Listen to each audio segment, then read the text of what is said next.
Mga kadabs, may adlaw na sa tong tanan. Mga na yun update na mo gahapon mga kadabs na kimunomig uling kay nauntan yun mi og sugnod mga kadabs. Og samtang nag-uling ko dire kadabs. So, akong gipuno ning barel, akong gipakuwanan si Pigson tog balaning saging kay gamiton man ni mga kadabs. Ay andam daan kay mamani itabon sa barel ini kuan, ini kahurot na atong lunod ning magol.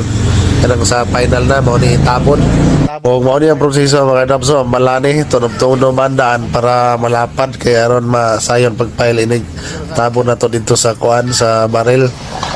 Og sige pa mi kadabs og lunod og kuan bagol kay sige pa mo og kahulpa ning baril kay mga umay-umay bugid po ang ilunod ani ay hani mapuno maning mao ni proseso niya kadabs kay ako siya gituluan si Pigsot kay wa pa siya kabalo daw sa pag uling sa baril kay yang nahimalan katurang bangag sa yuta badritso na lunod niya kani kay og mahulpa aton punan man ang ingnan ako siya kay naalang kay mulakaw mo kadabs kay namo ko yadton siya man akong gipabilin mao ni kadabs so tanan ang kuan siya nalagabantay permin